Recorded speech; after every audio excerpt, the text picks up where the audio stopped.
We've shipped millions of jobs overseas, and we have a strange situation because we have a process in Washington where after you've served for a while, you cash in, become a foreign lobbyist, make $30,000 a month, then take a leave, work on presidential campaigns, make sure you got good contacts, and then go back out.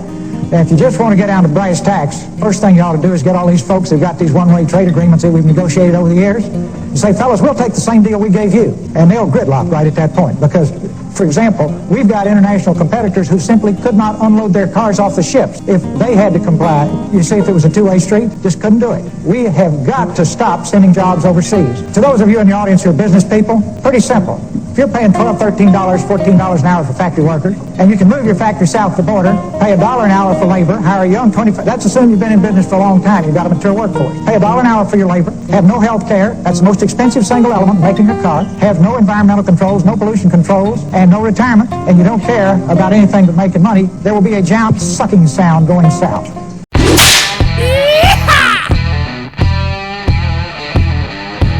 I have remarked lately to a few different people that the Democrat Party in 2025 is what the Democrat Party might have looked like in 2000 if Bill Clinton hadn't come along in 92 and dragged the party kicking and screaming back toward the political center.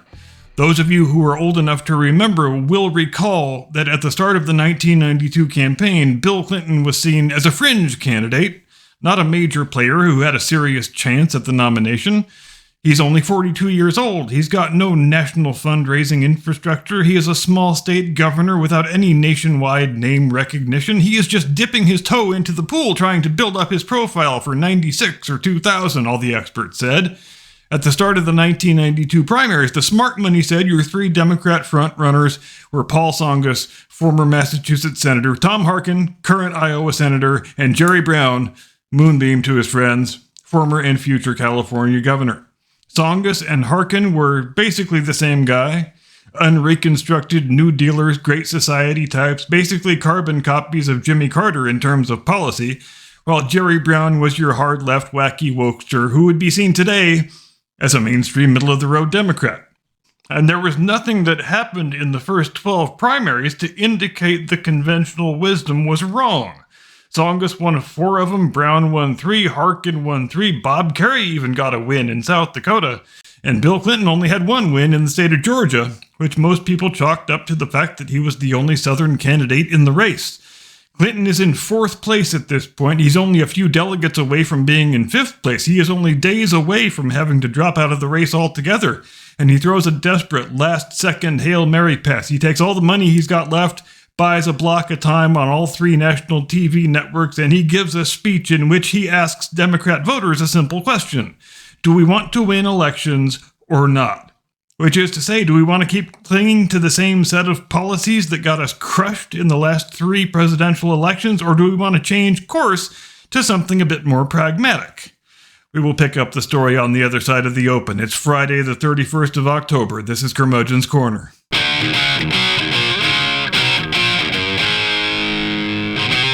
From high atop the battlements of Castle Curmudgeon, where I can assure you there is no fat intern under my desk right now. Good afternoon, Mr. and Mrs. America, and all ships at sea. Welcome to Curmudgeon's Corner.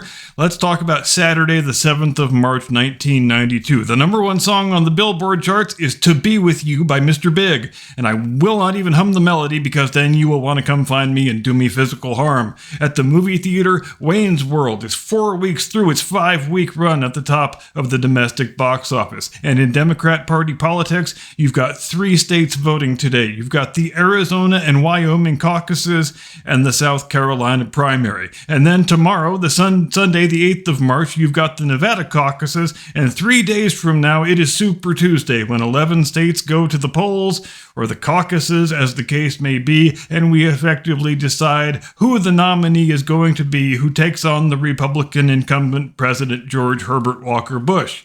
William Jefferson Clinton, the young, fresh-faced governor of Arkansas, who is currently languishing in 4th place, has just pushed all his chips to the center of the table and spent every last penny he has got on a nationally televised speech where he has looked the Democrat Party in the eye and asked it, do we want ideological purity or do we want to win elections? And look, let's be honest here. The Democrats don't really think they have an outstanding chance to win in 1992. 1 year ago today, flush with victory in the Persian Gulf War, President Bush had an approval rating north of 90%, the highest ever recorded. And while those numbers have softened a bit since then, it is still viewed in most quarters as a fait accompli that he will be reelected and the Republicans will push their presidential winning streak from 3 to 4. And that's exactly how you wind up with a group of frontrunners as unexceptional and uninspiring as Paul Tsongas, Tom Harkin, and Jerry Brown. Most of the Democrats who thought they had a political future skipped this year's election altogether, thinking their 1992 nominee was just going to be a sacrificial lamb. In fact, if we're being honest, a lot of people thought the Democrat Party itself was on life support and might not survive many years longer. And it's not difficult to see why. The Democrats have lost 5 of the last 6 presidential elections, and none of those 5 were particularly close. Between 1964 and 1992, the only Democrat victory was Jimmy Carter in 1976. And that victory had as much to do with public backlash over the Watergate scandal as it did with the quality of the Democrat candidate. That and the fact that the Republican incumbent president had never been elected to any office higher than congressman from the Michigan 5th District. So what happens on the 7th of March 1992? In the South Carolina primary, Bill Clinton crushes everybody. He wins 63% of the vote, 36 delegates. It's far and away his best showing so far. He also squeaks out a close victory in the Wyoming caucuses. He gets 28% of the vote, but Jerry Brown gets 23%. In the Arizona caucuses, he finishes second, damn near finishes in third. Tsongas wins the thing with 34%, Clinton 29, Brown 28. Then on Sunday in the Nevada caucuses, he fails to win that one too. Brown gets 35%, beats him by 10 full percentage points. So as we go into Super Tuesday, it's still difficult to say whether Clinton's all-in bet on that nationally televised speech is going to be his salvation or his destruction. If Super Tuesday doesn't go his way, he is well and truly finished, and he'd be nothing more today than a minor historical footnote in presidential politics. But in the actual event, Super Tuesday does go his way. It turns out the speech did just the thing he wanted it to do. He wins 8 of the 11 states. Tsongas wins the other 3. To all intents and purposes, Bill Clinton is now your presumptive Democrat Party nominee in 1992. Tsongas and Harkin immediately exit the race because they weren't born yesterday. They can see the writing on the wall. But Jerry Brown stays in for the duration because Governor Moonbeam is just a stubborn son of a bitch that way. I guess somebody needs to carry the banner for woke leftism. And he does pick off a few more wins along the way, but it doesn't matter all that much. And sure, okay, the Democrats have decided to go away from Johnsonism and Carterism and nominate the moderate centrist governor of Arkansas, but there's still no particular reason to believe he's got any chance of defeating the incumbent Republican president. Oh, but wait just a minute. There's another thing that happens around this whole February-March 1992 time period, and it winds up being a thing whose consequences will redound on through the subsequent decades. A diminutive Texas billionaire by the name of H. Ross Perot goes on Larry King Live on the 20th of February, and he says, "Larry, dadgummit, I don't see a damn bit of difference between these Republicans and these Democrats. They're all a bunch of dadgum free trade globalists who want to sell the American working man down the river, and by golly, if enough people support what I'm saying that they want to sign a petition to get my name on the ballot, then dadgummit, I'd be real proud to be a candidate for president of these here United States." And it's easy to see now from a remove of nearly 35 years that Clinton and Perot were each trying to tap into a different strain of the same widespread public apathy and discontent with politics as usual. With Clinton, it was party-based, and it was focused on getting himself out of 4th place into 1st place and securing himself the Democrat nomination. And it was a sales pitch of, do we want to sit around fantasizing about visions of a socialist utopia, or do we want to stop losing elections? With Perot, it was based on more of a nonpartisan nationalism. His sales pitch was more along the lines of, we have had these same 2 parties in charge for 120 years now. They both seem very eager to sell our national inheritance and the livelihoods of our children and our grandchildren down the river to China and Mexico and wherever the hell else, and dadgummit, we don't want to let them do that. And both messages seemed to resonate in exactly the manner in which they were designed to resonate. Bill Clinton went from 4th place fringe candidate to presumptive Democrat nominee in under 14 days.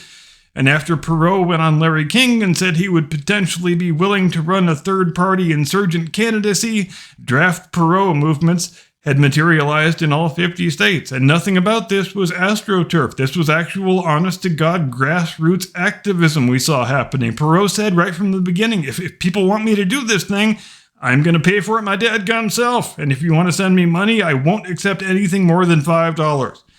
And obviously, back in Manhattan, Donald Trump was taking notes on all of this because his 2016 campaign featured a lot of the very same themes that Perot had emphasized in '92, but Trump also concluded, correctly, that an insurgent candidacy done from outside the auspices of the two major parties has no chance of actually winning. If you actually want to win and actually become president, you have to launch a hostile takeover of either the Democrat Party or the Republican Party and do it that way. Perot also took a cue from what Clinton had done in securing himself the Democrat nomination with that nationally televised speech. He didn't run any sort of a traditional presidential campaign.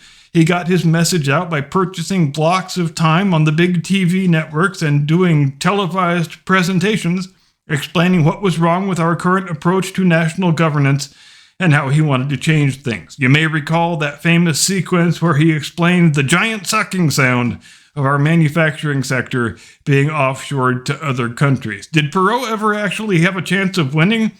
It's impossible to say, but the historical record reflects that he was leading in the polls from the last week of May through the last week of June. The second week of June was the high watermark. Perot 39%, Bush 31%, Clinton 25%. And then the two major parties decided they were sufficiently spooked that this guy needs to be destroyed. So they launched a coordinated campaign of personal destruction, including character assassination against the people who were running Perot's campaign, because we know how this game works. Nothing unites the liberal establishment and the conservative establishment quicker than when they perceive a threat to the continued dominance of the uniparty. So Perot winds up getting so beleaguered that he drops out of the race in mid-July, and then he re-enters the race in early October, so it's impossible to say what would have happened if he had just stuck to his guns and stayed in the whole time. In the event, he won 19% of the popular vote, and 18-year-old Captain Curmudgeon was one of the people that voted for him. And if he had never entered the race at all, it's overwhelmingly likely that Bush would have been re-elected, and the Democrat presidential losing streak would have continued apace, since the post-election studies have concluded pretty unanimously that most of the Perot votes would otherwise have been Bush votes. That would have been 6 losses out of the last 7 presidential elections for the Democrats. How much different would the last 30 years look if Clinton doesn't win in '92 with an assist from Perot? Hard to say. Who would the nominees have been in 1996? Also hard to say, but it sure as hell would not have been Bill Clinton and Bob Dole. Would the Democrat Party still exist today? If that losing streak had continued, one can't be sure, but it is fun to dream. I am done. That's all I've got. Thanks very much indeed for watching. See you next time. Get off my lawn.